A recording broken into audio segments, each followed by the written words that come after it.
Días a todas y a todos. Muchas gracias nuevamente por estar acá. Para nosotros como división y como compiladores de estadísticas macro y fundamentalmente de cuentas nacionales es muy importante transmitir no solamente los productos que hacemos, sino lo que hay detrás, el trabajo que hay detrás, la cantidad de horas hombre que hay detrás de la compilación de cuentas nacionales. Y nada, pues, un gusto tener aquí a usuarios especializados y a portavoces que van a formar a otros usuarios especializados y, por qué no, a nuevos compiladores de cuentas nacionales y de estadísticas macro. Entonces, en ese sentido, consideramos muy útiles estas instancias de difusión de nuestro trabajo. Este primer módulo quisimos enfocarlo en las cuentas nacionales trimestrales, que es un producto bien utilizado de las cuentas nacionales. Sin embargo, ustedes verán que en el temario la primera parte dice relación con la estimación del PIB y conceptos generales de cuentas nacionales. Quisimos hacer esta introducción para enfocar después en lo que es las cuentas nacionales trimestrales. Una breve definición, las fuentes de información que se utilizan en las cuentas trimestrales, cuáles son los métodos de compilación. Ahí vamos a hablar un poco de la estimación del cuadro de oferta-utilización que vamos a introducir en la primera parte. Esto tiene que ver con las herramientas que nosotros utilizamos para la compilación de estadísticas de cuentas nacionales. Y algunos métodos estadísticos, como son la desagregación temporal, que es muy útil para darle consistencia a nuestras estadísticas de cuentas nacionales entre las de alta frecuencia y las de baja frecuencia. Un poco lo que adelantaba el consejero Vial, que es los métodos de encadenamiento que se introdujeron a partir de la compilación de referencia 2008, en reemplazo del esquema de base fija que utilizábamos hasta ese entonces.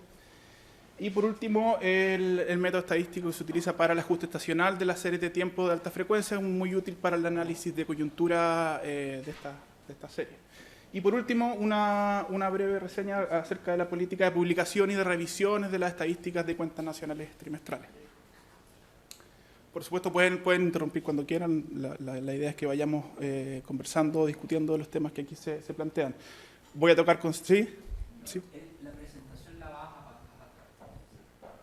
a dejar después o...? Sí, entiendo que la van a dejar, sí. Sí, no hay problema, eso va a estar disponible. Entonces, voy a tocar los temas con cierta profundidad, pero si ustedes quieren entrar más en detalle, no hay problema, ustedes pueden preguntar cuando quieran. Entonces, algunos conceptos generales de cuentas nacionales. Para partir diciendo que las cuentas nacionales son un sistema integrado y consistente de información económica. Integrado quiere decir que considera todas las transacciones que se generan en un año en la economía, ya sea entre residentes y con los no residentes, ¿ya? Y es consistente por cuanto las cuentas nacionales miden las transacciones desde cualquier punto de vista de cualquier agente de la misma forma y por lo tanto se generan estas identidades de las transacciones de cuentas nacionales que vamos a ver posteriormente. Se basan en técnicas estadísticas, esto es súper importante. No son datos contables, aquí no es como la contabilidad empresarial, que sumamos estadísticas o más que nada información completa, sino que muchas veces contamos con información parcial de algunas transacciones y nuestro trabajo básicamente se centra en expandir o hacer representativa a nivel nacional las transacciones que muchas veces, como les decía, se basan en información parcial, en encuestas, en indicadores. Básicamente ese es nuestro trabajo de día a día, digamos, de aplicar estas técnicas estadísticas y de conciliación de estadísticas para llegar finalmente a lo que publicamos, que son las cuentas nacionales. Estas cuentas nacionales se basan en el sistema de cuentas nacionales, que actualmente tiene su última versión en el año 2008, y es un manual internacional elaborado por Naciones Unidas, el FMI, la OECD, Eurostat, que es la Oficina Estadística de la Comunidad Europea, y el Banco Mundial, ¿ya? Esto permite que la compilación de estadísticas de cuentas nacionales en base al SCN permite que los agregados macroeconómicos que publicamos sean comparables a nivel internacional, ¿ya? O sea, cualquier país que publique sus estadísticas de cuentas nacionales basado en estas normas del sistema de cuentas nacionales, aseguramos que es comparable 100%. Un segundo punto es que es donde nos vamos a enfocar en esta presentación, que es el Producto Interno Bruto, que es uno de los indicadores más utilizados en las cuentas nacionales y sintetiza la producción de bienes y servicios finales de empresas, hogares y gobierno. Y aquí implícitamente hay un punto que básicamente es decir que el PIB no son la totalidad de las cuentas nacionales, sino que es solamente un indicador y se construye recién con la primera cuenta del sistema de cuentas, que es la cuenta de producción, ¿ya? entiendo que en el siguiente módulo con Josué Pérez van a ver la totalidad de la secuencia de cuentas nacionales y van a ver cómo a partir de la cuenta de producción llegamos a las cuentas de generación de ingresos, a la cuenta de distribución del ingreso y a la cuenta financiera. ¿Ya? Bueno, aquí hay un punto que vamos a tocar en las próximas láminas, que el PIB no contabiliza bienes intermedios, es decir, lo que se utiliza para la producción de otros bienes, evitando así una doble contabilización de la producción. ¿No es cierto? Los enfoques de medición del PIB. Bueno, está el primer enfoque, que es el enfoque del gasto, que corresponde al gasto final en bienes y servicios de los agentes económicos. Bajo este enfoque, el PIB se obtiene como suma del consumo realizado por los hogares, ¿cierto? La inversión en su componente de formación bruta de capital fijo y de variación de existencia, el gasto realizado por el gobierno y las exportaciones netas. ¿Ya? Bajo el enfoque del origen, este corresponde a la suma de los valores agregados de las distintas actividades económicas por el cual se estima el PIB. Esta estimación del valor agregado lo que busca entonces es evitar la doble contabilización de productos intermedios. Es decir, cuando medimos la producción de pan no medimos nuevamente la producción ni de harina ni de trigo. Solamente vamos midiendo el valor agregado de toda la secuencia de actividades. Entonces el PIB es igual a la sumatoria del valor agregado de todas las actividades económicas. Y desde el enfoque del ingreso, el PIB corresponde a la medición del pago de los factores involucrados en el proceso de producción. De esta forma el PIB se obtiene como la suma al pago del factor trabajo en remuneraciones, al factor capital en el excedente bruto, que tiene su componente excedente neto y de consumo de capital fijo, y de los ingresos del gobierno, que son los impuestos menos las subvenciones. Ya esto es, yo creo que es conocido por todos, pero básicamente a lo que quiero dar paso es a esta herramienta que nosotros utilizamos en cuentas nacionales para llegar consistentemente a estas identidades de cuentas nacionales desde todos los enfoques. Este marco conceptual y contable que es utilizado en forma muy intensiva por los compiladores de cuentas nacionales, es la principal herramienta de consistencia e integración de las estadísticas de productos e industria en el ámbito de los bienes y servicios. ¿Ya? El COB organiza la información de oferta-uso por producto, a lo que llamamos método de flujo, y por industria, a lo que llamamos las cuentas de producción de las actividades económicas, de forma tal que permita alcanzar los equilibrios contables de las cuentas nacionales. ¿Ya? Los equilibrios que veíamos anteriormente. Entonces, de acuerdo con el método de flujo, para cada producto la suma de las ofertas corresponde a la suma de sus demandas, es decir, todo lo que se produce tiene que ser demandado por algún agente de la economía o un residente. En tanto, la cuenta de producción establece que para cada industria la producción corresponde a la suma de sus costos, es decir, a la suma del consumo intermedio más el valor agregado, que es... ¿Sí? Cuando se habla de código oferta-uso, ¿es lo mismo que el concepto de matriz insumo-producto o tiene alguna diferencia? La matriz insumo-producto básicamente es una transformación lineal del cuadro de oferta-utilización. Antiguamente las cuentas nacionales se compilaban directamente en las matrices de insumo-producto. ¿Ya? Hoy día la matriz de insumo-producto es un subproducto del cuadro de oferta-utilización. Entonces tú a partir del cuadro de oferta-utilización puedes obtener los coeficientes directos de la actividad económica y a través de la transformación, a través de la inversión, de invertir esta matriz de coeficientes directos, obtienes la matriz de Leontief. Pero es básicamente una transformación.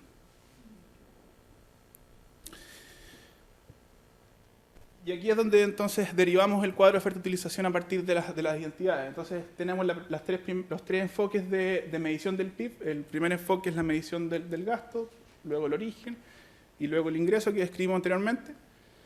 Y básicamente nosotros, igualando los primeros dos enfoques, obtenemos lo que es la identidad fila o lo que llamamos este método, este enfoque de flujo, esta igualdad oferta-utilización, que es básicamente decir que toda la oferta, ya es decir, nacional, a través del valor bruto de producción, más la oferta importada, es lo que llamamos oferta, y la utilización es el consumo intermedio de las actividades o los vectores de demanda final, como son el consumo de los hogares, la inversión, el gasto de gobierno y las exportaciones. ¿Ya? Y la segunda, la identidad columna, se obtiene a partir de igualar el enfoque de origen-ingreso, en que quiere decir que la producción es igual al consumo intermedio, más los componentes del valor agregado, que son las remuneraciones, el excedente bruto, los impuestos menos las subvenciones. Entonces, una vez que nosotros obtenemos esta identidad a través de un proceso que se llama conciliación del cuadro de oferta-utilización, nos aseguramos de que estos tres enfoques son consistentes. ¿Ya? Entonces, básicamente, nuestro trabajo se centra en en lograr estas dos identidades que aseguran entonces la consistencia en el PIB medio por bajo los enfoques. Aquí está en forma matricial o de cuadro de lo que es el cuadro de oferta-utilización. Primero que nada tenemos por el lado de la oferta nacional, que es esta matriz que vemos acá, que básicamente tiene en las columnas las actividades económicas y los productos en las filas, ¿ya?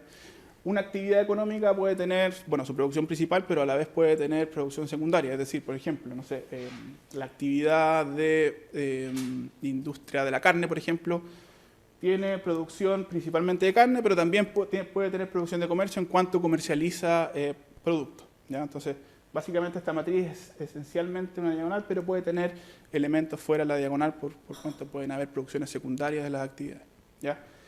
Y por el otro lado, como veíamos anteriormente, está el vector de importaciones por productos, CIF, al que se le agrega a la oferta, tanto oferta nacional como las importaciones CIF, se le agregan todas las capas de valorización, básicamente lo que son los márgenes de comercialización y los impuestos específicos, el IVA, para llegar a la oferta total a precio de usuario, ¿ya? Esta oferta total a precio de usuario se contrasta con la parte de la utilización, que es básicamente, el primer componente es básicamente la matriz de absorción o de consumo intermedio, cuyas filas también son productos, y las actividades, pero esta vez no las actividades productoras, sino que las actividades demandantes de los productos, ¿ya? Esta matriz de consumo intermedio es la que después se transforma para llegar a lo que se conoce como la matriz insumo producto de la economía, ¿ya? Y bueno, están los vectores de demanda final, que son el consumo final, la formación bruta de capital fijo, operación de existencia y exportaciones. Y la suma de eso es la utilización total. ¿Sí? Los datos de consumo final, por ejemplo, ¿cómo lo arman? ¿De dónde vienen? Ya, ahí tenemos múltiples fuentes de información. Básicamente lo que son las compilaciones de referencia, que es nuestra compilación más exhaustiva, luego lo vamos a ver. Utilizamos intensivamente la encuesta de presupuestos familiares, ¿no? La encuesta que levanta el INE para definir la canasta del IPC, ¿ya? Eso es para la medición estructural del consumo de hogares. Y vamos siguiendo este consumo de hogares en el tiempo con distintos indicadores, básicamente el indicador de ventas del comercio minorista del INE y algunas estadísticas sectoriales que nos permiten tener el vector de consumo en el tiempo, ¿ya? ¿Sí? ¿Dónde queda ahí la variación de existencia? ¿En cuál de nuestro...?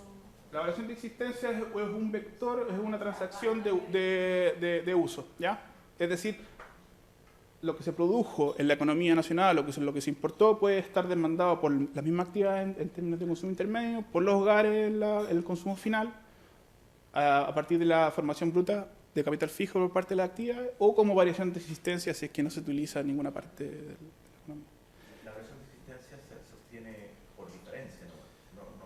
Antiguamente sí, ahora tenemos diversas estadísticas que nos permiten aproximarnos o llegar a una estadística de variación de existencia. Básicamente en las cuentas trimestrales vamos a ver ahora que tenemos la encuesta mensual de inventarios que levanta el INE. Y además tenemos información del formulario 22 de renta que tiene un pequeño balance que nos dice cuál es el stock inicial y el stock final de las empresas. Ya. Ahora todas estas cosas no cuadran, digamos. Exacto. Seguro que no cuadran. Exacto. No sé cómo... Bueno, esa era justamente la siguiente lámina.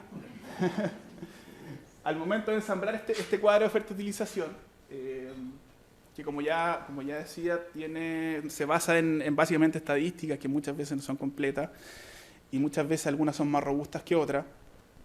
Generalmente es natural que surjan estas discrepancias en lo que es la oferta y la utilización, ¿ya? Para eliminar dichas discrepancias contables y alcanzar el equilibrio de oferta-utilización se debe realizar un proceso de compatibilización de forma a modificar los valores estimados para las variables de la identidad comprometida, ¿ya? Este es un trabajo que es bastante intensivo, nos demora para lo que son las cuentas anuales, nos demora prácticamente un trabajo de 4 o 5 meses, ya de forma completa por parte de un grupo de profesionales que básicamente están enfocados en darle la cuadratura a este cuadro. Básicamente el negocio de las cuentas nacionales, o por lo menos de la parte de la producción de bienes y servicios, se enfoca básicamente en esta herramienta, ¿ya? Este arbitraje de cifras realizado en base a la calidad y cobertura y representatividad de distintas fuentes de información. No sé, por ejemplo, para el producto vino. Tenemos un producto vino, queremos cuadrar la fila. Ya tenemos estadísticas de producción, tenemos estadísticas de importaciones, tenemos estadísticas de consumo intermedio, que es pequeña, por parte, por ejemplo, de restaurantes y hoteles. Tenemos estadísticas, por ejemplo, del consumo final, lo que es la EPF, para un año de compilación, y tenemos estadísticas de variación de existencia y exportaciones, que son los principales usos. ¿Ya? Sin embargo, nosotros sabemos que la EPF, por un tema de experiencia internacional, de cómo reportan los hogares el consumo de bebida alcohólica, hay una subestimación del consumo. Entonces, nosotros al conocer esas estadísticas, en términos de, a la hora de poder identificar la calidad y robustez de estas estadísticas, para el proceso de conciliación, básicamente el consumo de hogares sería una variable de ajuste para llegar a este equilibrio de oferta-uso. ¿Ya?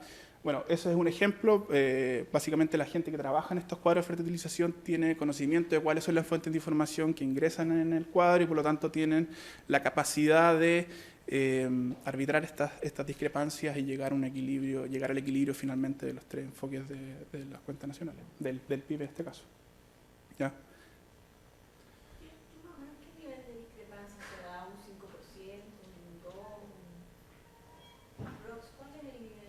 Sí. Sí, ahora yo creo que estamos llegando a más o menos un 5%, entre un 5 y un 10%. Y hemos mejorado en esa parte porque a partir de las últimas compilaciones de referencia hemos agrandado la apertura de este cuadro de utilización. Estamos publicando 170 productos y 111 actividades. Y eso nos permite a nosotros tener mucha más desagregación y por lo tanto mucho mejor análisis de las discrepancias y a la vez llegar a menos discrepancias iniciales para la conciliación. Entonces, básicamente estamos hablando de eso. ¿Sí? Sí. Perdón, una pregunta. Estaba pensando en algo. En el caso del vino, en el caso del tabaco, tiene impuestos específicos. Entonces el control es muy certero. Exacto. Se sabe la variación de stock, se sabe, salvo lo que echa de contrabando, el tabaco, lo demás debería ser muy certero. Exacto, hay como tú bien señalas, hay productos, hay actividades que son súper sencillas de compilar. Por ejemplo, tabaco, por ejemplo, no sé, estoy pensando en el cobre, que tenemos muy pocas empresas. Generalmente son sectores que son más concentrados y por lo tanto tenemos mejor información y es mucho más fácil alcanzar estos equilibrios de oferta-utilización. Hay estadísticas, hay sectores en donde hay poca estadística y sectores donde hay mucha estadística. Generalmente, por ejemplo, en los sectores de servicios financieros, son empresas que son supervisadas, que son, en el fondo hay información completa, entonces básicamente son actividades y productos sencillos de compilar. Hay sectores que son más complicados y por lo tanto son más intensivos en el uso del arbitraje de esta herramienta. ¿Ya? Estoy hablando, por ejemplo, de servicios. Los servicios empresariales, por ejemplo, es una actividad que es muy variada, muy heterogénea y ahí se requiere más experiencia para llegar a estas identidades de fila en términos de cuadrar los productos, los servicios en este caso. ¿Sí? ¿Y hay alguna consideración en la economía informal? O sea, Sí. Sí, básicamente nosotros tenemos, bueno, según el manual de cuentas nacionales, nosotros deberíamos, o como las cuentas nacionales deben incorporar toda la producción de una economía, ya sea observada o no observada. Y dentro de lo no observado está lo legal y lo ilegal. ¿Ya? Básicamente lo que nosotros llamamos observado en el caso de las cuentas nacionales es todo lo que está registrado o todas las empresas que están registradas o que pagan impuestos a través del Servicio de Impuesto Interno y por lo tanto todas las estadísticas que nosotros recibimos de impuestos internos las consideramos como una economía observada. Ahora también tenemos estimaciones para lo que es la economía no observada, en tanto los trabajadores por cuenta propia que no tienen iniciación de actividades y los empleadores informales que contratan, que no pagan impuestos o no están registrados en las bases de servicio de impuestos internos y que tienen empleadores. ¿Ya? Entonces también hacemos consideraciones para la economía no observada o informal. ¿Es posible filtrar la información, por ejemplo, que ustedes publican para obtener cuánto es lo formal y lo informal? En este momento no estamos publicando las estadísticas de la informalidad, está implícito en el cuadro de oferta de utilización. ¿Ya?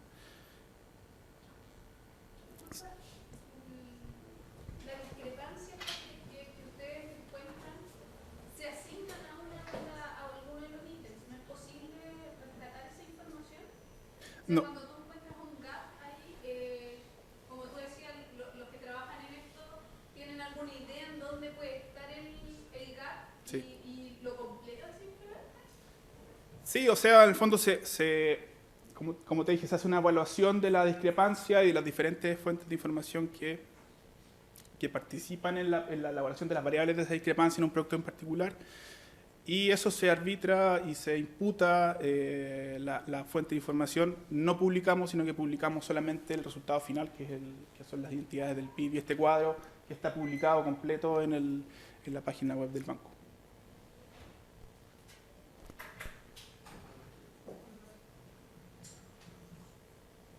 ¿Sí? Y una consulta, para poder desagregar la formación bruta de capital, ¿qué parte habría que afectar ahí? Porque, bueno, yo entiendo que no está desagregado los sectores. Sí, nosotros en las cuentas anuales, vamos a ver que publicamos publicamos el vector de formación bruta de capital fijo y además publicamos una matriz de formación bruta de capital fijo, es decir, una matriz que en sus filas tiene los productos, ¿ya? Y en las columnas las actividades que demandan esos productos como formación bruta de capital fijo, ¿ya? Entonces, sí es posible seguir la formación bruta por capital fijo por actividad económica en el caso de la matriz de inversión, que la publicamos con un rezago de 27 meses, con el detalle del cuadro de oferta y utilización, que son 111 productos y 170 actividades, y con, entiendo, 15 meses de rezago, con una matriz más resumida que tiene alrededor de 4 productos y 2 actividades. ¿Para cuántos años esto está publicado? Desde la última serie es desde el 2008, pero tenemos, entiendo, matrices desde 2003, sí. Tenemos esas matrices. Desde el 2008 estamos publicando con la apertura completa del cuadro de oferta de utilización, esto que yo te decía, 111 productos y 170 actividades, 170 productos y 111 actividades.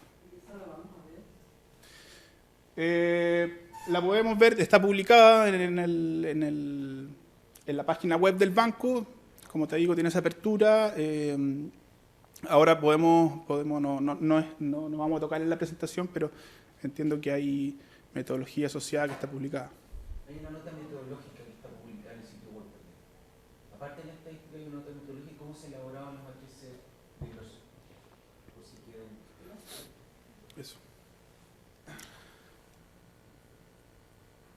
Eso básicamente tiene que ver con la conciliación de este cuadro de oferta y utilización, que cabe señalar que es un balance simultáneo, es decir, la conciliación de los productos afecta a la conciliación de la actividad. Es decir, si nosotros, por ejemplo, para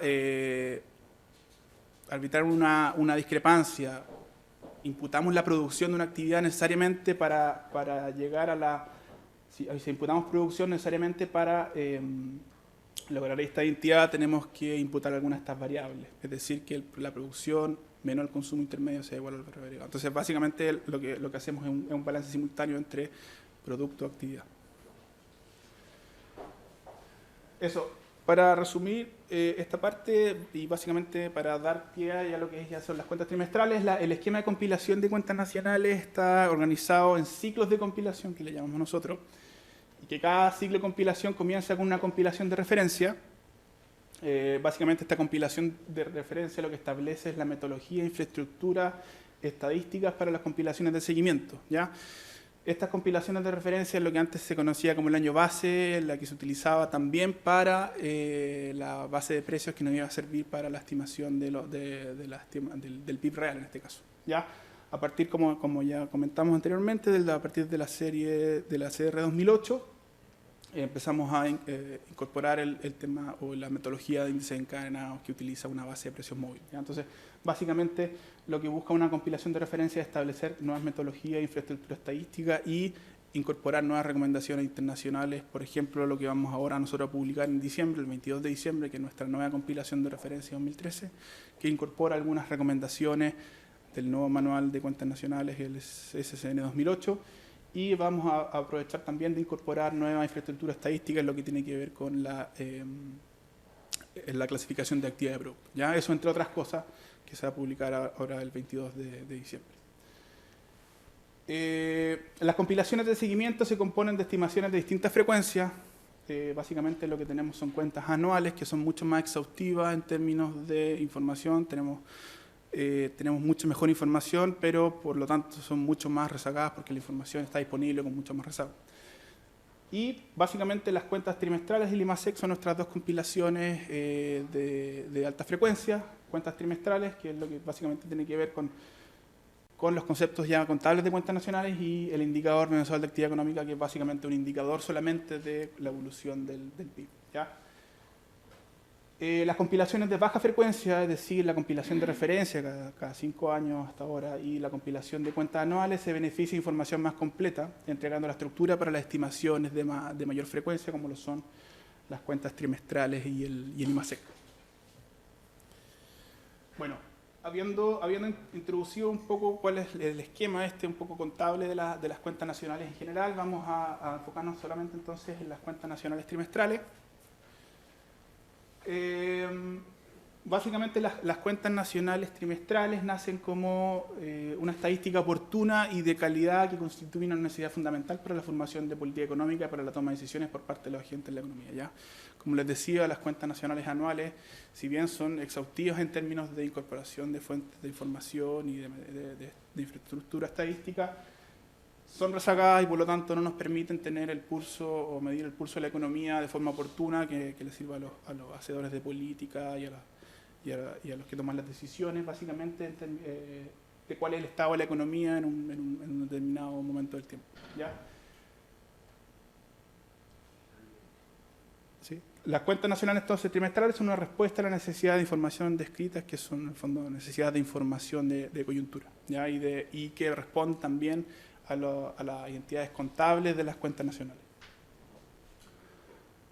Así, las cuentas nacionales entonces son un instrumento que permite detectar la fase del ciclo económico en la que se encuentra una economía y es una herramienta útil para supervisar la situación económica y promover las políticas que deben adaptarse con respecto a las principales variables de corto plazo. Adicionalmente, entrega entonces antecedentes respecto de la evolución de los agregados dentro del año, lo que nos permite hacer, por ejemplo, con las cuentas nacionales, en términos de cómo evoluciona la actividad dentro del año, cuál es la estacionalidad de la serie o las actividades económicas, de la producción de las diferentes actividades económicas. Eso no nos permite hacer las cuentas anuales, sí las cuentas trimestrales en este caso. ¿Ya? Las cuentas nacionales trimestrales también se compilan de acuerdo al marco contable de este cuadro de oferta y utilización que describimos anteriormente. Vamos a ver que es mucho más resumido y contamos con menos información, pero si bien existe una restricción en esos términos de información, es posible también construir un cuadro de oferta y utilización en términos más acotados. En la práctica, las restricciones de disponibilidad de datos que les comentaba, y tiempo y recursos, porque en el fondo básicamente la compilación de cuentas trimestrales en términos de tiempo es mucho más acotada. O sea, básicamente nosotros, como vamos a ver al final de la presentación, estamos publicando las cuentas trimestrales con 48 días de rezago, lo que nos restringe un poco en términos de la apertura que se publica las cuentas trimestrales y uso del tiempo que se utiliza para la compilación de los cuadros de oferta y utilización. Esto define entonces que las cuentas nacionales trimestrales sean mucho más intensivas en métodos estadísticos para su elaboración que las cuentas anuales. O sea, aquí nosotros tenemos que utilizar muchos métodos estadísticos, los cuales vamos a describir más adelante, para estimar de la mejor forma lo que son las cuentas trimestrales y predecir de mejor forma lo que va a ser la posterior estimación de las cuentas nacionales anuales, que tiene mucho más, como decía, mucho más información. ¿Ya? Y por último, el tratarse de series de alta frecuencia, es decir, series de frecuencia mayor a un año, es relevante para la correcta interpretación de esta serie hacer el ajuste estacional de las series que publicamos. ¿Ya? Actualmente las cuentas trimestrales se estiman desde el enfoque origen y el gasto. Básicamente se estiman desde estos dos enfoques. El enfoque ingresos solamente se estima para las cuentas anuales. Y el proceso de estimación de las cuentas trimestrales considera la siguiente etapa. Básicamente primero la compilación de indicadores de alta frecuencia, ¿ya?, de diversas fuentes, como vamos a ver ahora. Luego hay un proceso que se llama desagregación temporal, que básicamente lo que hace es beneficiarse de la robustez de las cuentas anuales para proyectar lo que sería con estos indicadores la mejor estimación de lo que son las cuentas trimestrales. Básicamente lo que hacemos en ese proceso es estimar los sesgos que pueden haber entre los indicadores de alta frecuencia y la información de cuentas anuales, y extrapolamos ese sesgo a las estimaciones de coyuntura. Vamos a ver esto en detalle en las próximas láminas. Esta desagregación temporal lo que nos permite también es que las cuentas trimestrales sean consistentes con las cuentas anuales, es decir, que la suma de los trimestres básicamente sume el año, ¿ya? Luego está la conciliación de los cuadros de oferta y utilización con un esquema más simplificado, y luego cuando tenemos este ajuste realizado y llegamos a las identidades contables del PIB, realizamos el ajuste estacional sobre las series que vamos a publicar.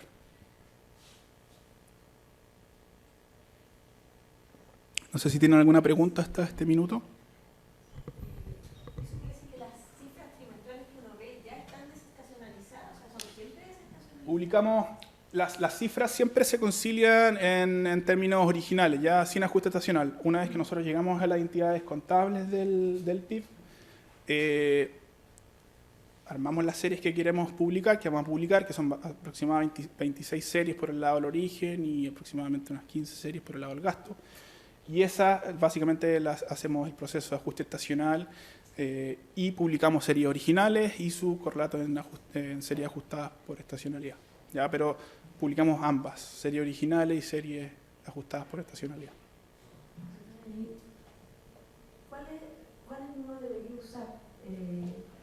Porque eso es más nuevo, esto que estén desestacionalizadas, y estamos acostumbrados a usar las series no desestacionalizadas. Mira, si tú me preguntas a mí y en un poco viendo la estadística, la experiencia internacional de los países más desarrollados en términos estadísticos, todos utilizan las series ajustadas.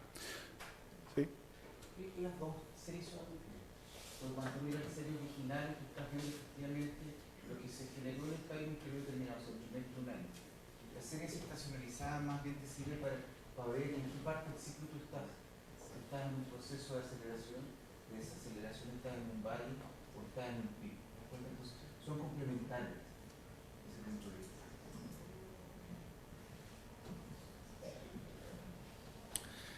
Eso. Bueno, lo que tiene que ver con la primera etapa de la elaboración de cuentas trimestrales, tienes los indicadores de alta frecuencia. Básicamente, las cuentas trimestrales se basan en múltiples indicadores de frecuencia mensual o trimestral que se obtienen de diversas fuentes. Y cómo nosotros escogemos estos indicadores, básicamente tienen que cumplir estas tres condiciones, que es medir la evolución del agregado que se quiere estimar, ¿ya?, replicar o proyectar de la mejor forma las tasas que vamos a obtener posteriormente con las cuentas nacionales anuales, ¿ya?, porque entendemos entonces que las cuentas nacionales anuales tienen la mejor información disponible, la mejor información que existe, y por lo tanto los indicadores, una condición de lo que queremos de los indicadores de alta frecuencia es que se parezcan lo más posible o se correlacionen lo más posible con estas fuentes de información de las cuentas nacionales anuales. Por ejemplo, por ponerle un caso, nosotros utilizamos para la coyuntura en la industria manufacturera el indicador de producción industrial del INE en muchas de las líneas, y básicamente lo que nosotros queremos es básicamente que se parezca a la estimación anual de la industria manufacturera que se realiza en base a la encuesta nacional de minería, levantada también por el INE, y a la, por ejemplo, declaración de renta que tiene los ingresos de las empresas industriales. Entonces, por lo tanto, hacemos una evaluación de los indicadores respecto de cómo se correlaciona, por ejemplo, en este caso, el indicador de alta frecuencia del INE con las estimaciones anuales provenientes de la encuesta de manufactura y la renta. Perdón. ¿Sí? ¿Tiene una pregunta? ¿No? Y básicamente una tercera condición de estos indicadores de alta frecuencia es que representen de la mejor forma posible las variaciones interanuales o las fluctuaciones estacionales. Es decir, queremos que estos indicadores queremos que representen bien los efectos estacionales, por ejemplo, del agro, que sabemos que tiene la producción concentrada en el primer trimestre, o el comercio, que tiene estacionalidad en diciembre. Básicamente lo que buscamos de los indicadores también es que representen de buena forma la estacionalidad de la actividad económica y de los componentes del gasto. ¿Ya? Bueno, acá está el tema de las fuentes de información que utilizamos para las cuentas trimestrales. Como les decía, como lo adelantaba, el índice de producción industrial, levantado por el INE, lo ocupamos intensivamente en la estimación de la industria manufacturera, que hay que hacer alcance. Nosotros utilizamos esa información de manera desagregada y básicamente la complementamos con información de empresas en algunos casos, y aplicamos la metodología de cuentas nacionales, que tiene que ver básicamente con la actualización de ponderaciones. Ya aquí hay que hacer ese tipo de salvedades. Hay un cuadro también publicado que tenemos que hace la diferencia entre nuestras publicaciones y las del INE en este caso. Utilizamos intensivamente también lo que es el formulario 29 de declaración de impuesto al valor agregado. Este formulario nos permite extraer información de las ventas de las actividades económicas, las que utilizamos como proxy de producción. Y esta información es intensiva en las actividades de comercio, restaurantes y hoteles, servicios empresariales y personales. O sea, gran parte de la estimación de las cuentas trimestrales es en base a la información de este formulario. ¿Ya? ¿Sí? Hay una dimensión que probablemente puede tener un impacto mayor o menor.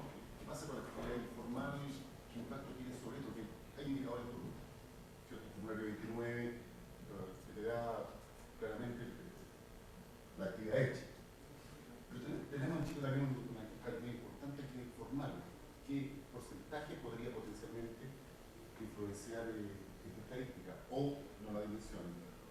Sí, o sea, básicamente por las estimaciones anuales de la economía informal, sabemos que la economía informal en Chile tiene niveles bajos, ya más o menos 5%, si no me equivoco, y esa estimación la hacemos a nivel anual, siempre a nivel anual, y en las cuentas nacionales trimestrales, a través de este proceso de benchmarking y de la extrapolación de las series más robustas, que en este caso tienen incorporada la informalidad, proyectamos la informalidad con los indicadores que tenemos disponibles. Ahora, sabemos que las estimaciones de informalidad son más robustas en términos anuales, pero consideramos también el nivel de informalidad en las cuentas nacionales trimestrales de manera implícita.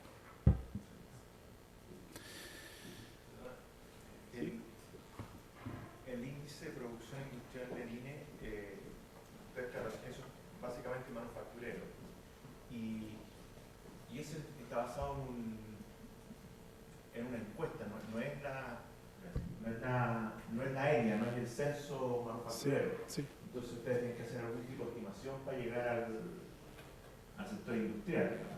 No sé cómo es la representatividad y no sé si hay posibilidad de subestimación ahí o sobreestimación, dependiendo de cómo ustedes hagan el ajuste para el agregado. Sí. Bueno, como tú bien señalas, el índice de producción industrial es en base a una encuesta, una muestra de empresas que está en este caso fijada en el 2009. Una muestra de empresas y una muestra de productos por empresa. ¿Ya? El INE define esa muestra de empresas haciendo un análisis por actividad económica dentro de la industria manufacturera y básicamente el corte de representatividad del 80% del valor agregado de esa actividad. ¿Ya? Esa muestra, como te digo, es de 2009 y básicamente nosotros utilizamos algunas líneas de ese índice y otras líneas las complementamos también con información de empresa. Constantemente estamos analizando estas series, básicamente con lo que tiene que ver con el formulario de IVA, también con las exportaciones, básicamente lo que tiene que ver con el cuadro de oferta y utilización. Entonces, cualquier subrepresentatividad de las actividades las tenemos cubiertas por estas otras fuentes de información. Entonces, básicamente cuando consideramos que una línea, la medición de una línea está subestimada o la muestra perdió representatividad a través del tiempo, La sabemos porque contrastamos esa producción con otras fuentes de información, en este caso exportaciones y el IVA, que miden casi la totalidad del universo de las actividades. Entonces, este indicador de producción de industrial es también susceptible a imputaciones en este cuadro de oferta-utilización. ¿Ya?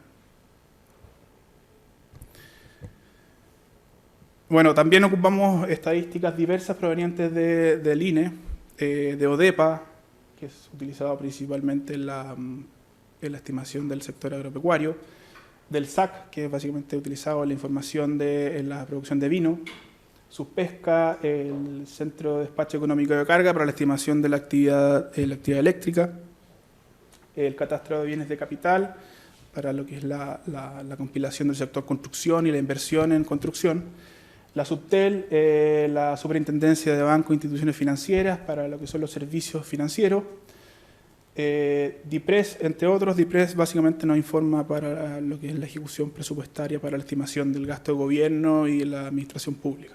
¿Ya? Y también contamos con información directa de empresas que son las que reportan directamente al Banco Central. ¿Sí? Una consulta.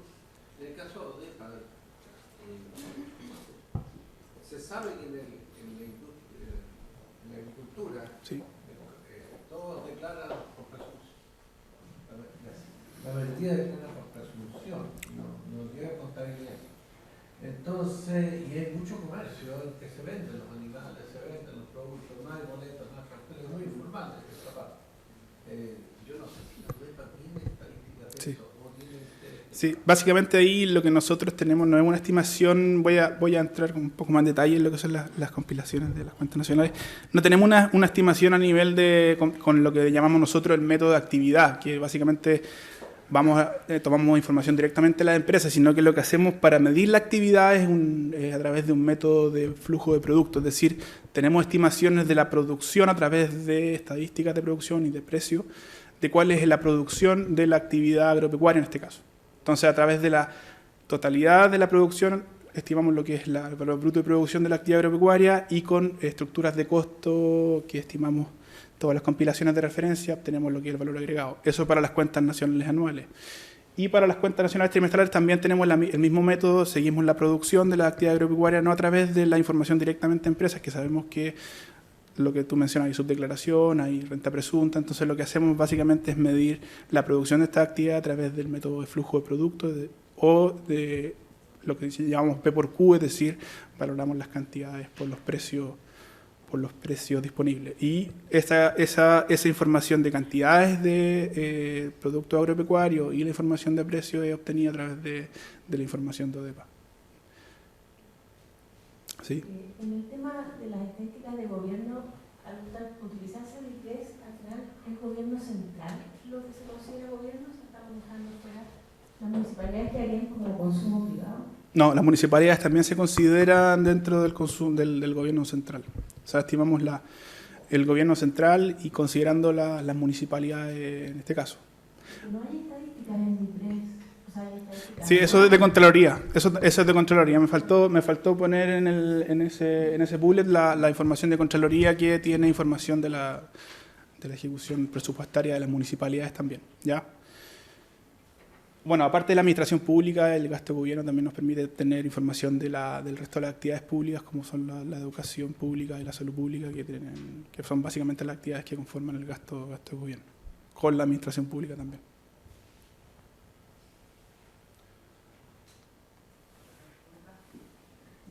¿Sí? Cuando son activos producidos por la empresa privada, nosotros, ¿quién da esa información? ¿De formación bruta de capital fijo? Sí, ahí la formación bruta de capital fijo tiene dos componentes, que son la maquinaria de equipo, en el fondo, la inversión en maquinaria de equipo, que básicamente son información que viene directamente a las importaciones, por cuanto la producción de maquinaria de equipo en el país es prácticamente muy baja respecto a lo que se importa. Entonces, básicamente estimamos la formación bruta de capital fijo en maquinaria de equipo con esa información. Y en la parte de construcción la estimamos con los indicadores de construcción, y ahí muchas informaciones proveniente de este catastro de bienes de capital, que es un catastro de todas las inversiones que se están realizando a nivel nacional, ¿ya? Eso lo complementamos también con otras estadísticas sectoriales de construcción y llegamos a indicadores para la actividad y para la formación bruta, ¿ya? Ahora, en el corto plazo, como te decía, no tenemos las matrices de inversión, sino que estas están disponibles en las estimaciones más rezagadas, que son las cuentas anuales. En el caso de los indicadores de gasto está el consumo de hogares, que en especial en las cuentas trimestrales utiliza intensivamente el índice de ventas de comercio minorista del INE. De nuevo, a nivel desagregado, por línea de producto, lo que nos permite luego aplicar nuestras ponderaciones y nuestra estructura estadística. El consumo de gobierno, que aquí está la ejecución presupuestaria informada por Contraloría, ahí está Contraloría y DIPRES. La formación bruta de capital fijo, que básicamente tiene como fuente la importación y producción nacional en el componente nacional de bienes de capital. El catastro de bienes de capital de las inversiones realizadas en el periodo y indicadores de construcción, como mencionaba anteriormente. En la evaluación de existencia contamos ahora con la encuesta mensual de inventarios levantada por el INE para las actividades de industria manufacturera, comercio y minería. Y en las importaciones y exportaciones, básicamente contamos con registros de importaciones y exportaciones de aduana, que es una de las mejores fuentes que tenemos disponible a nivel de coyuntura, junto con el compendio de normas de cambio internacionales, que son las normativas que tiene el Banco Central para la regulación del flujo de capitales, que nos sirve para la compilación de los servicios de comercio exterior, y diversas fuentes para la estimación del comercio exterior también de servicios, como por ejemplo el gasto turístico levantado por Cernatur, el número de turistas de Policía Internacional y estadísticas también directamente de empresas. ¿Ya? ¿Sí? ¿Qué pasa con todas las compras por internet, Amazon, AliExpress, que cada vez son más significativas? Sí, ahí hay toda una discusión a nivel internacional. Eso también tiene que medirse en el PIB, eso correspondería a una comisión, en este caso por venta de bienes usados. Hoy día lo que seguimos es lo que está cubierto por el índice de ventas minorista. Entendemos que hay cierta parte de esas páginas que todavía no tenemos información, pero entendemos que es una parte todavía no relevante dentro de las ventas del comercio en Chile. Entonces, pero sí es un desafío a nivel futuro y es un desafío a nivel internacional. O sea, las discusiones de la OECD en este momento, en términos de medición de la economía real, tiene como esa parte en sus objetivos de corto plazo, incorporar estas estadísticas que son difíciles de pesquisar en la parte real de la economía, por cuanto son empresas transnacionales que no informan muchas veces en Chile a través de los registros de impuestos internos.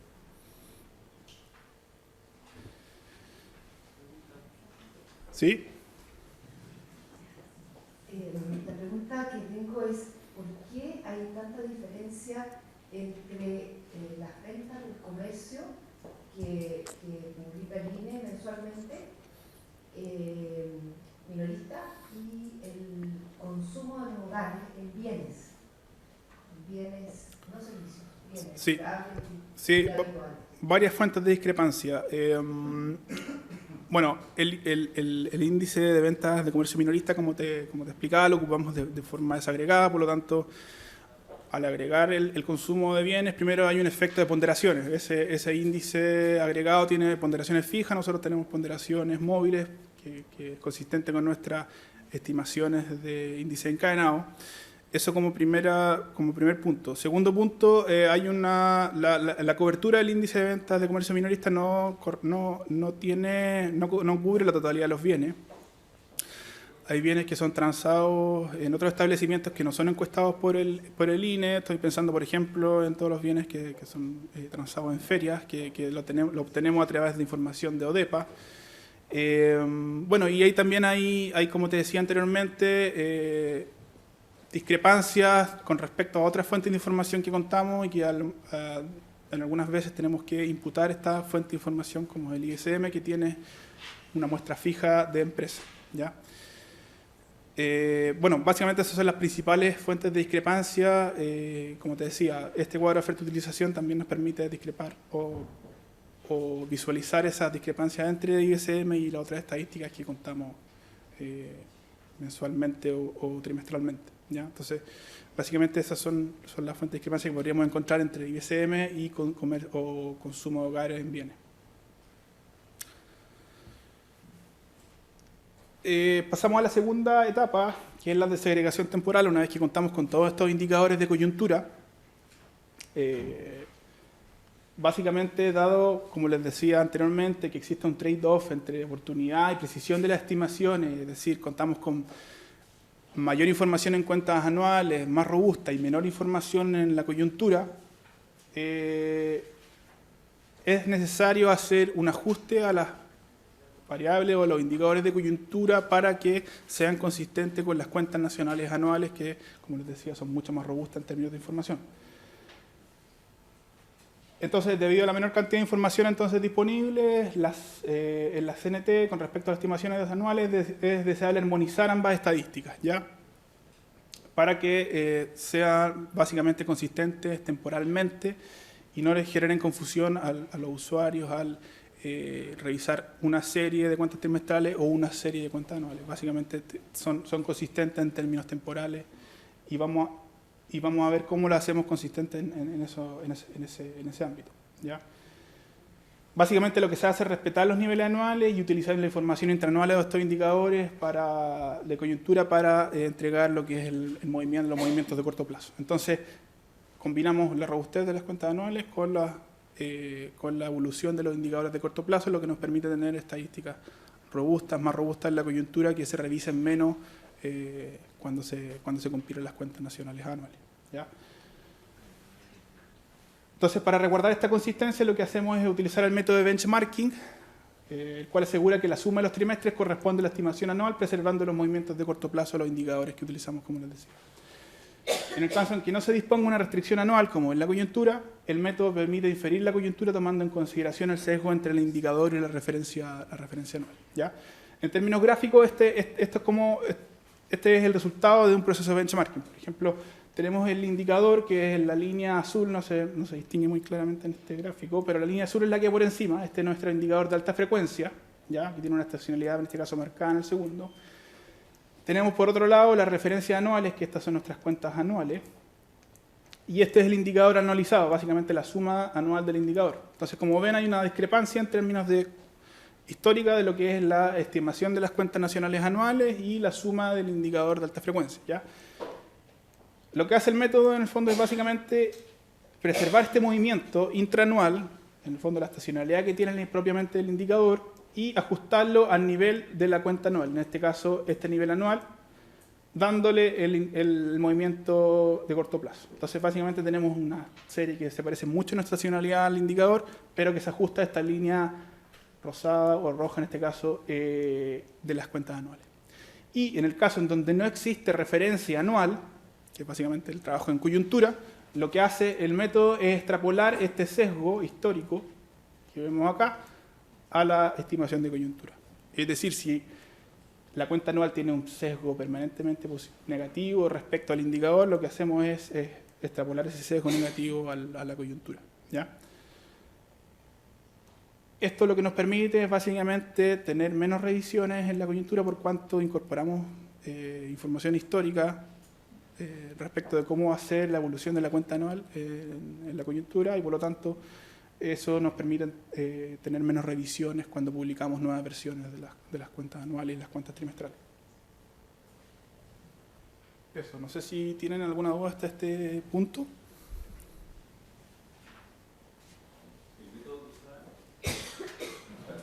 ¿El método que usaban era el de Denton o...? Sí, bueno, antiguamente como ocupábamos Denton, que era el método sugerido por el Fondo Monetario Internacional, que era desde el manual de cuentas trimestrales, y lo que hace ese método básicamente es extrapolar el sesgo, pero del último periodo, ¿ya? Y el sesgo del último periodo puede ser no representativo del sesgo histórico. Entonces, lo que hacemos hoy día es ocupar un método propuesto por Dagum Cholet, que son estadísticos de StatCan, y básicamente lo que hace ese método es modelar este sesgo y extrapolar no el sesgo del último periodo, sino un sesgo histórico que puede ser mucho más representativo de del sesgo entre el indicador y la referencia. Básicamente ese es el método que estamos utilizando hoy día para la compilación de la coyuntura a través de este método. ¿Ya? Eso. Bueno, la tercera parte tiene que ver ya con la conciliación de las cuentas trimestrales una vez que tenemos los indicadores anclados a las cuentas anuales a través del método benchmarking. Lo que hacemos es básicamente conciliar el cuadro de oferta-utilización. Entonces, esta menor información que tenemos en coyuntura está graficado en el mismo cuadro, pero con estos cuadros azules. Básicamente lo que tenemos en coyuntura son la totalidad de la producción de las actividades, básicamente el vector de importaciones y los vectores de uso, y lo que extrapolamos o lo que mantenemos fijos son estas estructuras que están en rojo, que son las que mantenemos fijas en las cuentas anuales. ¿Ya? No tenemos en la coyuntura información de toda esta oferta nacional, de toda esta matriz, especialmente lo que pasa con las producciones secundarias, y no tenemos tampoco la información de cómo está evolucionando los costos de las actividades. Hay que hacer la salvedad que en algunas actividades sí tenemos información completa o muy cercana a lo que son las cuentas anuales y muy cercana a lo que puede ser un valor agregado, por ejemplo, la actividad eléctrica, que es muy relevante el hecho de, por ejemplo, cómo se compila o cómo se produce la electricidad en Chile, que es muy volátil en cuanto a qué combustible estamos utilizando. Si somos más intensivos en un mes por estacionalidad, por ejemplo, del agua, o si somos en un mes más intensivo en energía termoeléctrica, el valor agregado va a ser muy sensible a eso, por lo tanto tenemos que utilizar información que está disponible de cómo se generó esa electricidad. Y eso está implícito en este consumo intermedio de la actividad, en este caso generación eléctrica. Pero en la generalidad no tenemos estas matrices, sino que las tenemos que inferir a través de estructuras que mantenemos constantes en las cuentas anuales, que son, como ya saben, mucho más robustas en términos de información. Y ya entramos básicamente en lo que es el PIB nominal y real. Hay que hacer el alcance que estos cuadros de oferta y utilización se construyen tanto en términos nominales como reales, y tanto en cuentas trimestrales como en cuentas anuales. ¿Ya? Una revisión rápida de lo que significa cada medición. El PIB nominal o precios corrientes valora la producción de los precios a los precios vigentes en el periodo que se contabiliza, y en la variación del PIB nominal influye tanto en la variación de los precios como los volúmenes. ¿Ya? El PIB real lo que busca entonces es eliminar este efecto de los precios, aislando el efecto volumen para determinar el crecimiento de la economía para un año o un trimestre en este caso. Y el cociente entre ambas mediciones se le denomina deflactor del PIB, y que es el precio, digamos, de la producción de un año en particular.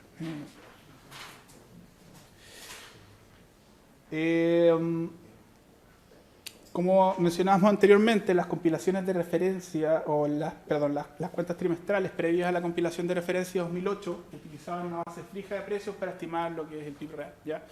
Esto es básicamente fijar una base de precio en un año y medir las cantidades o los volúmenes de precios de ese año para aislar el efecto del efecto precio y por lo tanto tener una estimación real.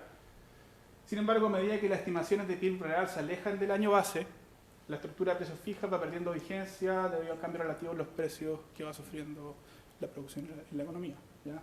De esta forma, una actividad económica puede quedar sobre representada en el PIB real si los precios de esta caen relativamente más que para el resto de las actividades. Ya, por ejemplo, aquí tenemos el caso de lo que pasó con el precio del cobre entre el año 2003 y el año 2008, que básicamente se cuadriplicó, lo que implicó que la minería, por ejemplo, entre el año 2003 y el año 2008 aumentara en su ponderación en el PIB. ¿Ya? Sin embargo, como el esquema de ponderaciones de la serie 2003 estaba en base a una base de precios fija, estábamos subrepresentando la actividad minera en la estimación del PIB real. ¿Ya? Una solución al problema de estimaciones reales en base a precios fijas, entonces lo que conocemos como bases móviles. ¿Ya? La estimación en bases móviles no es más que actualizar la base precio constantemente, es decir, en vez de fijar una base precio en un año, ir actualizándola año a año. ¿Ya? De esta forma, la estructura de precios queda mejor representada o representa de mejor manera el año en que se desea medir el PIB real. ¿Ya? Nosotros vamos a estar midiendo, por ejemplo, el PIB real a precios el del 2016 precios del 2015 y no precios del 2008 como sería en un esquema de base de precios fijos. ¿Ya? A las mediciones reales en base a precio del año anterior, entonces se le conoce como estas bases móviles que yo les hablo. Y conceptualmente la medición real sigue siendo una medición a precios constantes, pero solamente de 2 años consecutivos. Y ahí es donde viene el primer problema. Básicamente la principal limitante de las bases móviles, o también conocidas como eslabones, y ahí adelantando un poco a lo que es el concepto de volumen encadenado, que solamente genera fragmentos de serie de 2 periodos y no temporales que permitan la comparación de resultados en diferentes momentos del tiempo. Entonces solamente podemos hacer a través de estas bases móviles comparaciones entre 2 años consecutivos y no 2 años que no son consecutivos de la serie de tiempo. Entonces la solución a este problema es el encadenamiento de serie, técnica que permite construir una serie temporal con resultados de las bases móviles a través de índices que vinculen estos movimientos de pares de años. ¿Ya? En la práctica la serie encadenada de volumen se construye multiplicando los eslabones o bases móviles, es decir, acumulando los movimientos de estos pares de años o movimientos de corto plazo. ¿Ya? Aquí gráficamente está lo que he explicado anteriormente. Entonces, nosotros lo que tenemos inicialmente son bases móviles, es decir, series de tiempo de 2 años, en este caso el 2009 a precio del 2008, en este caso el 2010 a precio del 2009 y así sucesivamente. ¿Ya? Básicamente lo que hay aquí, estos gaps, estos saltos, son cómo ha cambiado el precio relativo entre un año y otro. Entonces, básicamente, para tener una estimación consistente en el tiempo y poder comparar, por ejemplo, lo que está pasando entre el 2015 y el 2011, lo que tenemos que hacer es concatenar estos índices o estas bases móviles y construir una serie de tiempo consistente. Y básicamente lo que, en términos anuales, lo que significa esto en términos de gráficos sería un desplazamiento paralelo para construir la serie encadenada, que nos permite hacer comparaciones en el tiempo y nos permite, por ejemplo, incorporar esta información en modelos econométricos que utilizan series de tiempo para, por ejemplo, proyectar o estimar elasticidades, por ejemplo. ¿Ya? Eso. Las bases móviles son aditivas en términos transversales, es decir, el agregado es el resultado de la suma de sus partes. En el caso del PIB real, este es el resultado de la suma de los componentes, ya sea por el lado del gasto o por el lado del origen. Lo que nos permite trabajar con estos cuadros de oferta-utilización, es decir, que las discrepancias que vemos o las imputaciones que hacemos son aditivas y por lo tanto podemos trabajar en un esquema de cuadro de oferta-utilización. Sin embargo, cuando encadenamos los agregados independientemente, a partir de los elementos constituyentes, se genera o se pierde dicha aditividad, es decir, las series encadenadas no van a sumar el agregado por cuanto se encadenan independientemente, ¿ya? Es decir, la dinámica de precios que hay dentro de un agregado es diferente a la dinámica de precios que puede haber, o de un componente puede ser diferente a la dinámica de precios que puede haber en un agregado, y eso es reflejo entonces de la pérdida de aditividad de las series encadenadas. Debido a que los dos primeros años de la cadena corresponde a la primera base móvil, existe aditividad para los 2 primeros años, ¿ya? Entonces, por ejemplo, en este cuadro tenemos el PIB nominal como suma de los componentes del gasto para toda la serie, 2008 hasta el 2014 en este caso, y tenemos los volúmenes encadenados, que básicamente son los índices encadenados que están valorados al valor del 2008. Los sumamos y claramente para los 2 primeros años no hay diferencia entre el encadenado del PIB y la suma de los encadenados de los componentes, sin embargo para el resto de la serie se producen discrepancias.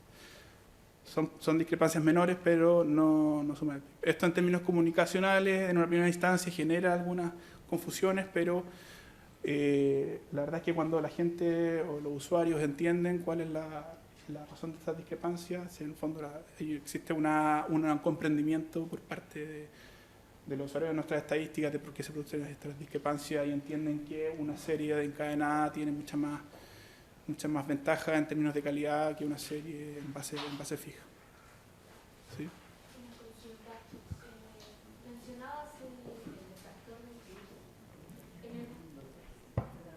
Mencionabas el cálculo del deflector del PIB como la razón entre el PIB nominal y el PIB real. Con los datos reales para Chile, ¿cuán proxy es de la inflación? O sea, sabemos que en Estados Unidos, por ejemplo, el deflector es utilizado como una variable siguiente para el tema de inflación. En Chile, el deflector tiene, ¿cuán proximidad tiene con los datos de inflación? Sí, Bueno, la inflación en Chile está definida como la variación en el IPC y es básicamente esa una medición de precio al consumidor que se hace con una canasta de consumo. Y el PIB es una variación que tiene incorporado implícito toda la parte productiva o toda la producción de la economía. Por lo tanto, es un precio que cubre otra canasta de información y de gasto. Entonces, hay diferencia entre ambos en cuanto hay diferencia en lo que se quiere medir, en la canasta, y ahí básicamente tiene que ver con los hacedores de política, cuál es la inflación o cuál es el indicador de precios que quieren seguir. ¿Ya? O si es la inflación, el IPC en cuanto al precio del consumo de hogares o el deflactor de PIB. O en algunos casos el deflactor del consumo del gasto del PIB también. ¿Sí? Quisiera saber por qué no se presenta en la serie encadenada los antecedentes de inventarios. Sí. Sí, ese otro tema que bueno, una desventaja de esta serie es que no lo vamos a ver en detalle acá, pero el encadenamiento de series que pueden tomar valores negativos o positivos, ya como lo son la variación de existencia, pueden llevarnos a resultados erróneos. Entonces puede provocar confusión el hecho que nosotros publiquemos una estadística de existencia en niveles una estadística de variación de existencia en niveles. Sin embargo, lo que publicamos nosotros es la contribución al PIB de la existencia, es decir, cuánto contribuyó la variación de existencia a la tasa de crecimiento del PIB, tanto en términos trimestrales como en términos anuales. ¿Ya? Entonces, en este caso publicamos existencias nominales y publicamos también la contribución al PIB de la existencia real en este caso.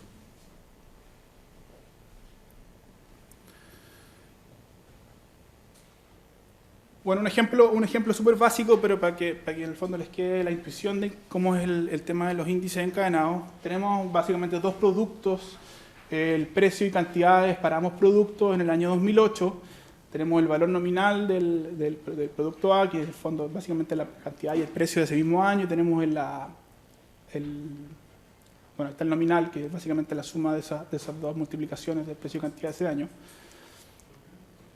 Y tenemos el real, que para el año 2008 es el mismo que el nominal, por cuanto multiplicamos las cantidades por los mismos precios, ¿ya? Porque estamos en el año base.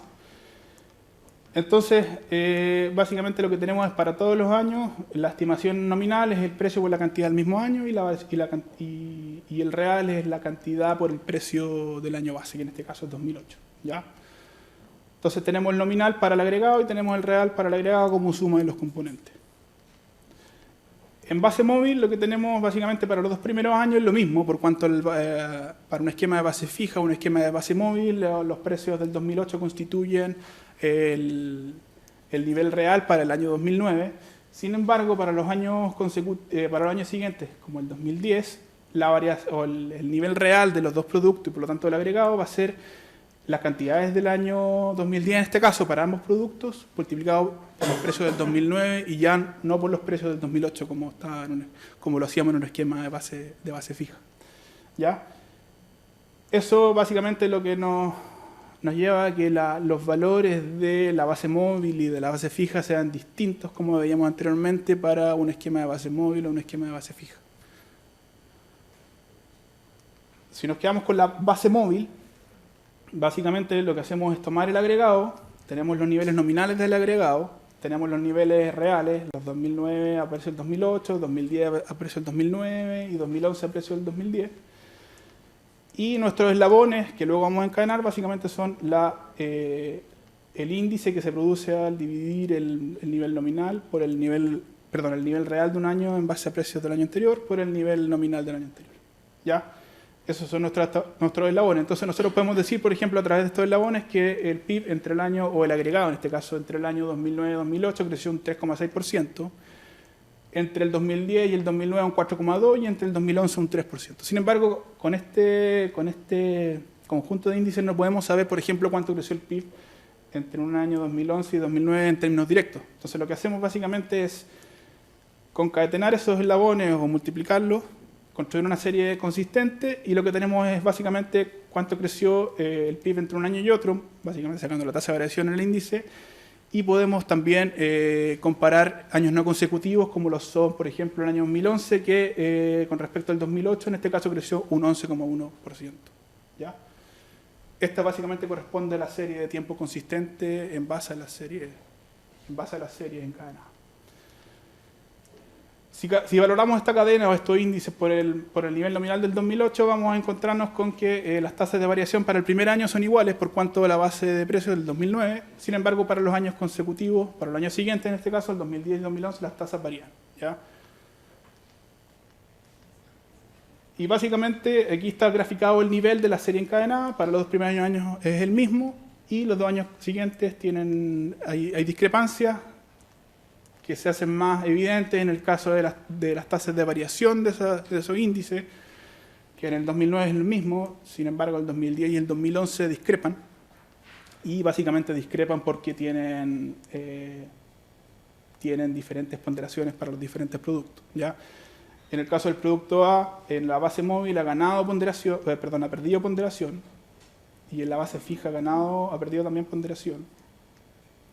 Sin embargo, la base móvil pondera para todos los años más el producto A para una variación negativa, por lo tanto el índice encadenado es menor para el año 2010 y pondera más el año 2011 una tasa positiva, por lo tanto tenemos una tasa positiva del encadenado en el año 2011 en este caso.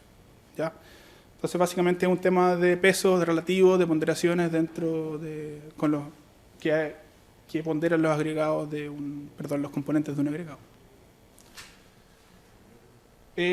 Para esto en el caso anual, para el caso trimestral o mensual hay consideraciones adicionales al tema de los índices encadenados. El encadenamiento propiamente dicho implica la comparación de dos periodos adyacentes. ¿Ya? Sin embargo, sabemos que en frecuencia trimestral o mensual hay efectos estacionales, por lo tanto tomar ponderaciones del periodo inmediatamente anterior, por ejemplo, si estamos parados en un trimestre 2, tomar ponderaciones del trimestre 1 nos podría llevar a resultados erróneos por cuanto las ponderaciones cambian mucho a nivel del año en términos trimestrales por el efecto de estacionalidad. Encadenar utilizando estas ponderaciones del periodo inmediatamente anterior nos llevaría, como les decía, a resultados erróneos. A esto se le llama en la literatura como el problema de la deriva y es mayor a cuando más intenso estable es el patrón estacional dentro de un año para la actividad. Entonces, básicamente esto se soluciona incorporando información anual en la estructura de ponderaciones. ¿Ya? Estos son los 3 métodos que están descritos en la literatura, en el manual de cuentas trimestrales del FMI, de cuáles son los métodos de encadenamiento de series de alta frecuencia. ¿Ya? Primero está el solapamiento anual, que lo que utiliza son precios promedio del año anterior por las cantidades promedio del año anterior como ponderaciones para los trimestres del año posterior. El solapamiento un trimestre, que utiliza los precios promedio del año anterior, siempre los precios promedio del anterior, pero esta vez valorados a las cantidades del cuarto trimestre. ¿Ya? Y el solapamiento trimestral, que utiliza las cantidades del mismo trimestre del año anterior. ¿Ya? ¿Cuál es la técnica que se está utilizando hoy día en las cuentas nacionales en Chile? Es la técnica del solapamiento anual. ¿Y por qué? Básicamente por la consistencia con los índices encadenados anuales, es decir, la suma de los encadenados trimestrales bajo este método nos asegura la consistencia temporal con el encadenamiento anual, que es el método que vimos anteriormente. ¿Ya? Es mucho más simple por cuanto básicamente, como está acá, es básicamente el promedio nominal del año anterior el que está disponible siempre para la ponderación del año de coyuntura en este caso. Y es la técnica más recomendada y usada para las cuentas nacionales. ¿Ya? Básicamente este método, por ejemplo, el segundo, es utilizado básicamente en series de stock o en series de precios. Series de flujo con cuentas nacionales, el solapamiento anual es el que es más utilizado a nivel internacional. ¿Ya? Entonces, como resumen, en términos de las estimaciones reales, tenemos que la inflación o el cambio de precios relativos produce una pérdida de información de la evolución del volumen en el tiempo. ¿Cómo solucionamos esto, o cómo se solucionaba esto? Anteriormente era valorar las cantidades a precios de un año fijo. ¿Ya? Sin embargo, hemos visto que hay una pérdida de relevancia de los precios a medida que pasa el tiempo y por lo tanto hay pérdida de calidad en la estimación del PIB real utilizando base de precios fija. ¿Cómo solucionamos el tema? Con las bases móviles, es decir, actualizando la base de precios todos los años para medir el PIB real. Sin embargo, esto genera heterogeneidad en las comparaciones o heterogeneidad de series de tiempo. Tenemos pares de años todos los años. Y la solución es básicamente encadenar estos índices para mostrar series de tiempo consistentes que puedan ser utilizadas por los usuarios de las cuentas nacionales. ¿Ya? El problema de la serie encadenada entonces es la falta de aditividad, y como comentaba anteriormente, lo que publicamos son contribuciones al crecimiento que sí son aditivas. ¿Ya? En términos rápidos, ¿qué son las contribuciones al crecimiento? Sabemos que desde el enfoque del gasto, el PIB está formado por el consumo privado, la inversión, gasto público, exportaciones e importaciones. Entonces la variación en el PIB real en un año cualquiera se da por esta fórmula. Entonces podemos descomponer esta tasa de crecimiento en las contribuciones al crecimiento del PIB de cada uno de los componentes. ¿Ya? Es decir, la tasa del crecimiento del PIB en el periodo T es igual a la suma ponderada de las tasas de crecimiento en T de cada uno de los componentes del PIB. ¿Ya? En el caso de la medición en volumen encadenado, el factor de ponderación en cada caso es el peso relativo de cada variable sobre el PIB a precios corrientes del año anterior. Por tanto, por ejemplo, el peso relativo al consumo es el precio relativo o es el cociente entre el consumo del año anterior nominal partido por el PIB nominal. ¿Ya? Eso nos va a dar el ponderador que luego, multiplicado por la tasa de variación del consumo en el año T, nos va a dar la contribución del consumo o de la tasa al consumo a la tasa de crecimiento del PIB. Aquí hay un cuadro que resume esto. Básicamente tenemos las ponderaciones o los pesos nominales de cada componente del PIB, de cada componente del PIB por el gasto en el año anterior, sí. La variación de cada uno de estos componentes y, por lo tanto, la contribución al crecimiento que sí suma la variación de la tasa del PIB para un año. ¿Ya? ¿Sí? Esto, llevo muchos años haciendo clases. Esto es súper complejo de explicarle a los alumnos. Y uno lo podría resumir como diciendo, o sea, cuando uno explicaba todo, el precio fijo era muy fácil. La explicación en el sentido que uno decía, aquí estoy dejando fijo los precios del año 2008. Si uno lo quisiera explicar ahora, uno podría decir, aquí estoy dejando, o sea, estoy aislando el efecto del aumento de precios en las cuentas nacionales, pero estoy reconociendo los cambios en precio relativo. Eso es un poco el... Sí, hay que separar dos cosas. Aquí son, en el fondo, este cambio en precio relativo, al momento de medir el PIB real, lo estamos reflejando inmediatamente para el año anterior. Es decir, en vez de fijar una base de precios, fijamos una base de precios para cada año. ¿Ya? Entonces, nos genera eso, lo que nos genera es, en vez de una serie larga basada a precios de un año, nos genera una serie de 2 periodos basada a precios de un año. ¿Ya? El encadenamiento no es nada más que una forma, si tú quieres, de presentar estos eslabones en una serie de tiempo consistente. ¿Ya?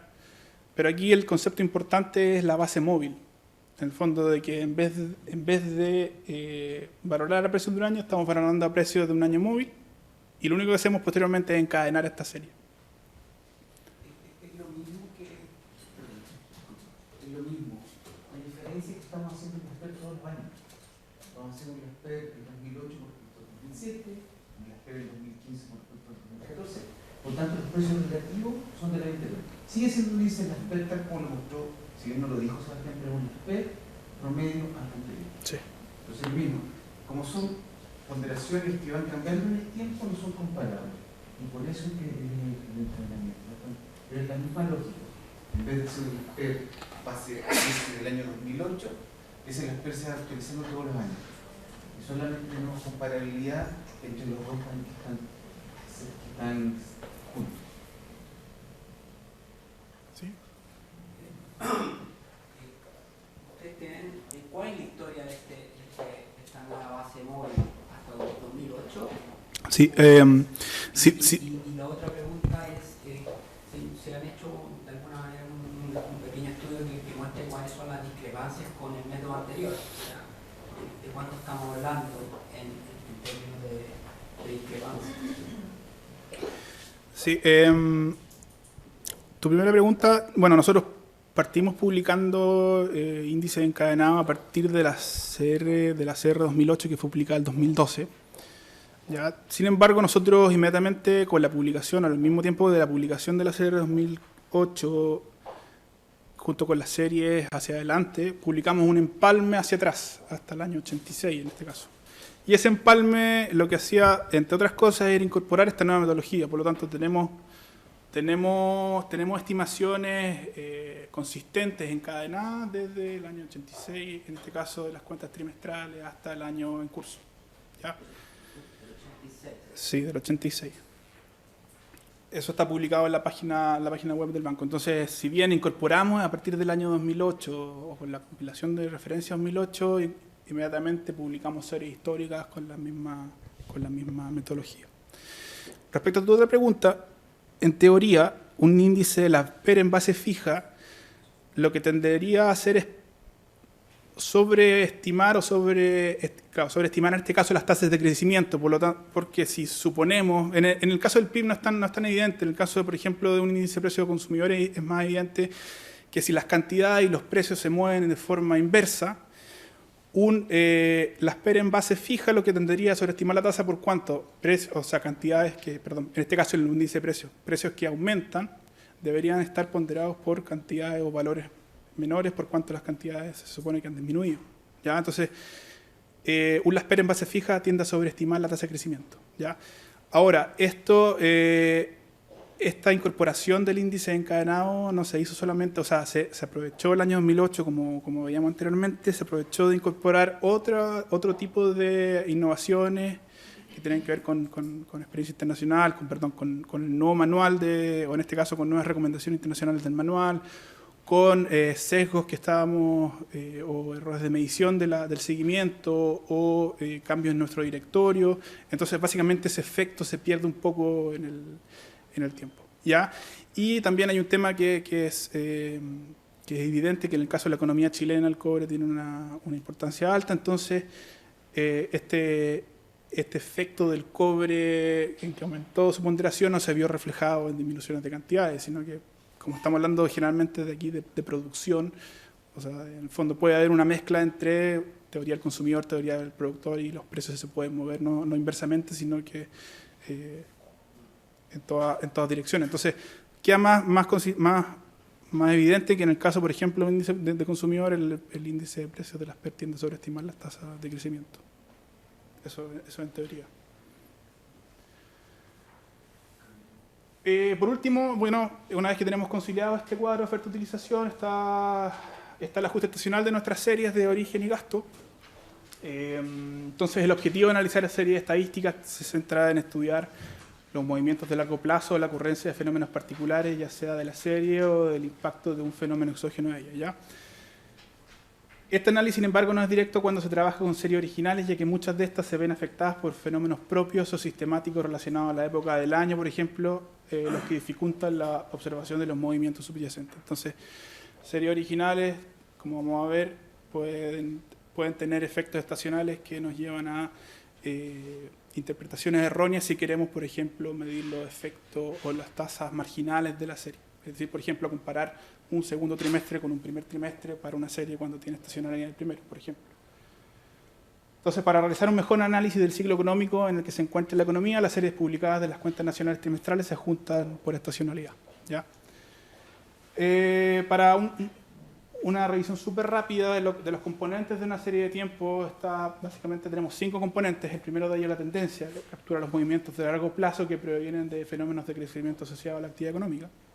Tenemos el ciclo, que son movimientos de mediano plazo provenientes de las variaciones coyunturales propias de las fluctuaciones económicas que pasan de expansión a la recesión. Y tenemos estacionalidad también, que son estos movimientos recurrentes o sistemáticos dentro de un año, como son las variaciones climáticas, por ejemplo, que afectan a la producción agrícola, como son las fiestas patrias o las vacaciones en el caso de Chile, o como, bueno, en el caso de los ciclos agrícolas, o como el comercio, por ejemplo, que está concentrado a fines de año o en diciembre con las fiestas de fin de año. Está también un efecto que es el efecto calendario, que básicamente recoge la incidencia de las diferencias en la composición del calendario referida al número de veces que en determinado día de la semana se representa dentro de un mes, o al número de días feriados dentro de un mes en particular. En el extremo, si un mes tiene la misma cantidad de días hábiles que el mes anterior, solamente por un efecto de composición de días, es decir, cuántos lunes, cuántos martes hay en un mes, eso puede provocarnos que hayan cambios en producción solamente por una determinada composición de días. Ya hay días que son mejores para una actividad que otra. Ya estoy pensando, por ejemplo, fin de semana que son mejores para el comercio que en la semana, por ejemplo.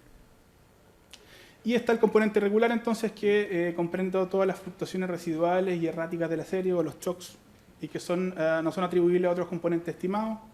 Entonces, este componente tendrá, por ejemplo, efectos de eventos inusuales, por ejemplo, como paros en la minería, fenómenos climáticos inesperados, desastres naturales, como puede ser un terremoto, por ejemplo, y determinados eventos civiles. ¿Ya? Esto puede afectar también a la serie económica. Entonces, básicamente, el ajuste estacional de serie de tiempo por medio de una serie de procesos filtra la serie original de los patrones sistemáticos, en este caso efecto estacional, que no tiene que ver con fenómenos económicos, y el efecto calendario, que tampoco tiene que ver con fenómenos económicos, sino que tiene que ver con la composición de los días de un mes que puede afectar a la producción. ¿Ya? Entonces, como se observa en este gráfico, que aquí lo que no dice, pero aquí básicamente lo que está graficado es la serie original de comercio, que tiene esta estacionalidad en diciembre, que les comentaba anteriormente, se anula o se filtra una vez que nosotros calculamos la serie desestacionalizada, que nos permite, sí, en este caso, hacer comparaciones marginales, es decir, cómo se está comportando la economía respecto al periodo inmediatamente anterior y no respecto al mismo mes o al mismo trimestre del año anterior. ¿Ya? ¿Cuál es el método utilizado en Chile? Básicamente lo que utilizamos es el método X13 ARIMA SITS, que nos permite, voy a entrar un poquito más técnico, pero nos permite aplicar filtros simétricos, por cuanto el componente ARIMA lo que hace es proyectar y retropolar la serie de tiempo, lo que nos permite aplicar filtros simétricos y nos permite entonces descomponer la serie en estos componentes que les mencioné anteriormente y poder tener la serie ajustada. El método de estacionalización para los agregados es el método indirecto, es decir, lo que hacemos primero es desestacionalizar los componentes, en este caso los componentes del PIB, y por agregación sacar los desestacionalizados de los agregados, en este caso el PIB o el consumo, en este caso. ¿Sí? El X13 ARIMA SITS, ese es el paquete. Sí, sí. Ocupa modelos ARIMA. Entonces esto garantiza la coherencia entre el ajuste estacional del agregado y los componentes a través del método indirecto. Permite la explicación de la evolución total en términos de la evolución de los componentes y su respectiva contribución. Es decir, podemos calcular también contribuciones de los agregados, desagregados, o sea, perdón, de los componentes sobre el agregado. Y exhibe menos revisiones con la incorporación de nuevos datos. O sea, cada vez que ingresamos nosotros un nuevo dato, tenemos que estacionalizar la serie completa y eso puede causar revisiones. Ahora, con este método, estas revisiones son menores. Y la agregación de los componentes ajustados se realiza con un proceso de encalamiento análogo al de las series originales que vimos anteriormente. En términos de la política de publicaciones, entonces, como les comentaba anteriormente, las CNT se publican en 48 días de rezago para los tres primeros 3 trimestres del año, en mayo, agosto y noviembre, y con cada nueva publicación se revisan los trimestres previos del año en curso. O sea, la semana pasada, el viernes, publicamos el tercer trimestre y al mismo tiempo publicamos las revisiones del primero y el segundo. ¿Ya? Para el cuarto trimestre, el desfase de publicaciones es de 78 días y corresponde a la primera estimación anual, del PIB anual, a través de la suma de los trimestres del año. Adicionalmente, en esta ocasión se revisa la serie histórica de cuentas trimestrales en línea con las nuevas versiones de las cuentas anuales que están disponibles todos los marzos también. Y la publicación de las estadísticas se hace vía web a través del sitio del banco mediante informes y series que se publican en la base de datos del banco, que entiendo que se los van a mostrar posteriormente. Eso es el primer módulo de hoy. Espero que haya sido de utilidad y bueno, cualquier cosa podemos estar conversando y resolviendo dudas más en detalle. Muchas gracias.